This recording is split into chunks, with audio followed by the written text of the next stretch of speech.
Today's episode of Vintage Murder takes us across the river to Portsmouth, Ohio. We are here today to look for the grave of John Newman. John Newman disappeared from his home. No one knew where he was, including his wife. It indeed looked like a case of foul play. That is until a co-worker of John Newman, a female co-worker, was also discovered missing. There is a lot to unpack, a lot to go over in today's episode of Vintage Murder. Stay tuned. We have a lot of information to go over in this absolutely unbelievable story. Forgotten by time, lives ended by the hand of someone else in cold blood. We finish their stories because they were not able to finish their own. You're watching Vintage Murder, a Whittdocs series.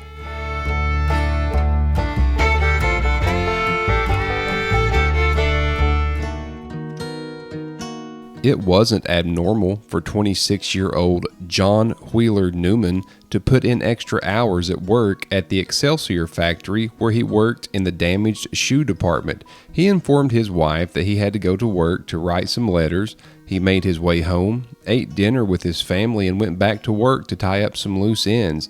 John Newman would tell his wife and 3 children goodbye on Friday evening, but assured them that he would return later that night when the work was done. All was well, all was normal. It wasn't until the late night hours of that Friday night that Mrs. Newman began to get a little concerned. It was unlike him to be late. On Saturday, at her wit's end, Mrs. Newman would contact authorities to get their help with the situation. It did not take long for authorities to determine that something wasn't quite right. An investigation was started immediately.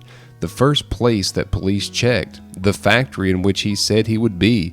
He had indeed made it to his place of employment, and it was determined that he was indeed there, but left around 7:30 p.m. Meanwhile, another storm was brewing at the exact same time. Police were involved in another missing person situation. Mrs. Dolly Doyle was frantically appealing to the police because her daughter Louise was also missing. She was only 19 years old. She wasn't used to being out by herself alone at such an hour. On Saturday, police would ask, "Where did she go, Mrs. Doyle?" "Just down the street," she said. "And at what time did she leave?" "About 7 o'clock last night." They would ask a series of questions as with any investigation. A piece of evidence crucial, yet unbeknownst at the time. "Where does she work?" "The Excelsior Shoe Factory."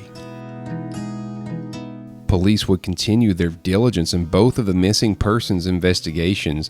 Bulletins were placed and sent to neighboring cities. After nearly 0 leads, an unexpected break in the case occurred when a gentleman by the name of George Hill notified police of a vehicle sitting beside of a farm. Mr. Hill was a farmer. He knew the land and that area very well. At first, he must have figured it was a simple case of vehicle trouble, and he would have no reason not to. After the hours ticked by, the car wasn't moved, and he thought that it'd be best to notify the police. So they came, checked the vehicle out, and of course, checked the tags. And who was the car registered to? John Wheeler Newman. This turn of events was significant to say the least, but this time, the investigations were beginning to intertwine and all signs pointed to them being together. Of course, this brings up a whole series of questions.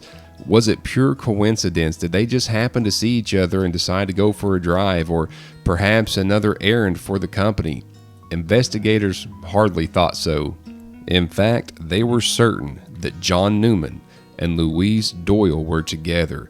Police were starting to develop a theory that the two had abandoned the car, boarded a train, and headed towards Cincinnati. John Newman had been employed by Excelsior for some time now, and he always had a very respectable reputation. None of this made sense. Where were they, and why did they seemingly leave the area? Was it an affair? Was it prearranged? It certainly appeared so. And then came the break in the case that police and family were looking for. However, it wasn't good. It had been nearly a week since the disappearance, and no signs of John Newman or Louise Doyle had been found in either Portsmouth, where this occurred, or in Cincinnati, where they were thought to be. There was an empty 4-room house on what was known as the George Davis Farm. A family was to move in soon. Farmhands Roscoe Chandler and Harvey Lyons were sent to give the house a good cleaning before the new tenants were to move in. As the men entered the front door, their eyes were drawn towards what appeared to be a woman lying in the corner.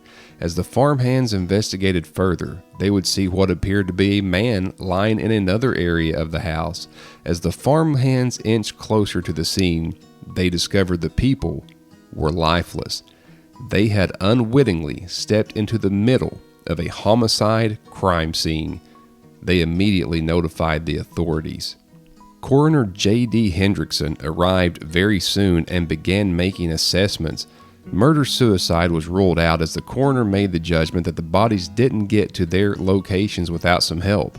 They had been moved. The coroner would further say there is nothing that suggests that the murder happened here. He believed that the bodies were dumped here, while the killer could figure out exactly what to do with them. Further examination of the coroner would reveal 3 shots to the man and 1 to the woman. He truly believed that the bodies had been here about 24 hours, but the deaths occurred more than 48 hours ago. There was very little blood or evidence and no weapon. The evidence found, however, was crucial. Found beneath the female's body, a ripped-up pay envelope. An envelope from Excelsior Shoe Company. Authorities determined that the bodies were that of John Newman and Louise Doyle. Now the questioning as to why and how would take the forefront.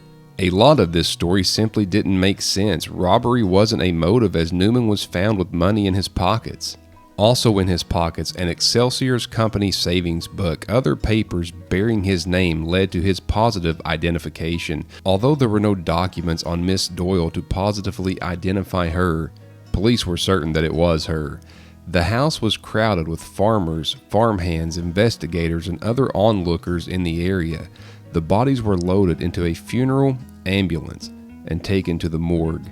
After the bodies were taken to the funeral home, Gus Doyle made a positive identification of his sister. According to Gus, his sister had deposited some money earlier in the day but left about 7 that evening. She told her family that she wouldn't be gone long, and now they firmly believe that she was out riding in the vehicle with Newman and that he had simply kept her out too late.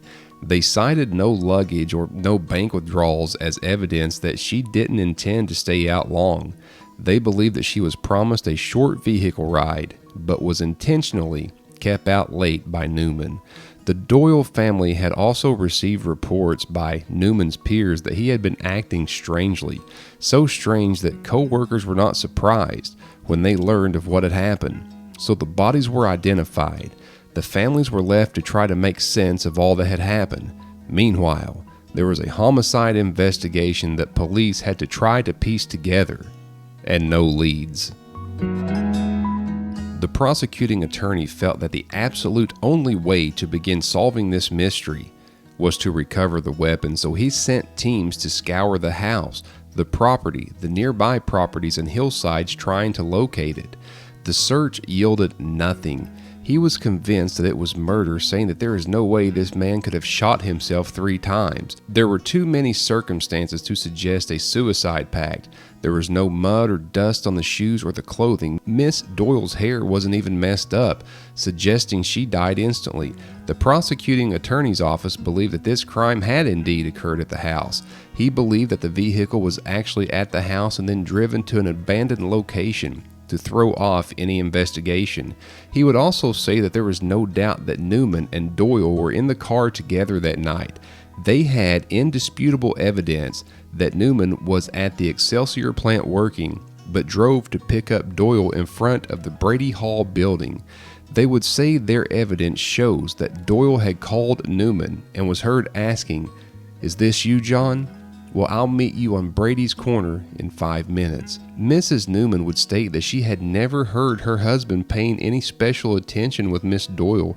However, others say that they were in each other's company frequently. Miss Doyle's family had heard her mention Newman before but thought nothing of it. She was a Sunday school teacher and played piano at church. They couldn't believe it when they heard it. At this point, there was a ton of evidence of their affair, but still no evidence to solve this strange mystery. Other witnesses came forward stating that they had seen the two together in a vehicle in the weeks leading up to the death. Other theories arose, such as this abandoned house wasn't a first-time occurrence and that they had been there before. Some theories would state that the murderer knew this and was jealous and waited until they came back to carry out the horror, with jealousy being the motivation. As a matter of fact, top officials went back and forth on varying theories, and it seemed that most everyone had one. One that gained serious traction was that of a jealous third party. In the meantime, the funerals were held for both Newman and Doyle, and the public still searched for clues. Officials searching for any leads offered a reward for the perpetrator. Meanwhile, during all of the theories and all of the investigation, quietly working to advance his own theory was Sheriff Ricky. He focused on the vehicle. While most others tried to reconstruct the crime scene, he honed in on the vehicle. It was abandoned near the home of the Chamblins. There was a young man with a wooden leg who lived there named Ray Chamblin. Word was going around that he was behind some recent robberies. Chamblin had left the area, but the sheriff quietly followed him. He found that Chamblin had gone to Cincinnati to visit family. Sheriff Ricky notified the authorities in Cincinnati of the situation, and 3 detectives made their way to the house where Ray Chamblin was staying. And there, a major surprise occurred. He denied all knowledge of the murder, denying anything and everything associated with it. Sheriff Ricky wasn't satisfied with that answer. Chamblin actually had an outstanding warrant related to concealed weapons, and the Portsmouth police had him held. Sheriff Ricky drove personally to get him. He came back and started questioning him. Chamblin admitted to being in Portsmouth at the time of the murders, but still denied any wrongdoing. After hours of questions, Chamblin visibly began to crack. He broke. The strain was too much to bear, and he began talking. He would say that on the night of October 21st, 1921, I left my uncle's house after supper and I took a boat across the river. I saw a machine standing in the road just below the house where the bodies were found. I began making my way towards the house and opened the door. When I opened the door, someone threw a brick at me, and when he did, I pulled my weapon and shot him 3 times. And then I shot the woman. I left the house driving the automobile. I left the vehicle where it was found, took a ferry across the river, and threw my pistol in the river. After his confession, he gave more pointed details. Chamblin would say that he took Newman's watch and billfold. He would say that he took the money out of the billfold and threw the billfold into the river. He would say that the car was parked there where it was because that's where it ran out of gas. He would also say that he didn't know anybody was in the house until he saw a man pass by the window. Newspapers at the time said that this confession came like a bolt in the clear sky, and that people congratulated the sheriff. Officials, based on the evidence, now say the motive was no longer in doubt. He entered that house intent on robbing whoever was in it. There is a lot to go over here, so let me give you some aftermath thoughts and findings. During the confession, Chamblin admitted that he pawned the watch in Cincinnati that he stole from Newman, and the confession was solidified when officials recovered that very watch. Chamblin pled guilty in the trial and was sentenced to the electric chair. He was executed in the electric chair at 12:03 a.m. We have been looking at the cemetery and gravesite of John Newman at Green Lawn Cemetery in Portsmouth, Ohio.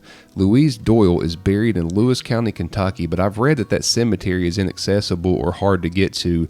If I ever find out that it's not, I'd love to make a part 2 of this and visit. Newman's wife passed away in the 80s, led a long life, and never remarried. She is buried in a different cemetery, still carrying the last name Newman. By all accounts, the two victims were having an affair and obviously wanted to hide it. I can't help but think of this tragedy and how the affair they so wanted to hide became public in the most tragic way possible. History is everywhere. It's up to us to find it. Another tragedy, another insane story, another vintage murder. Forgotten by time, lives ended by the hand of someone else in cold blood.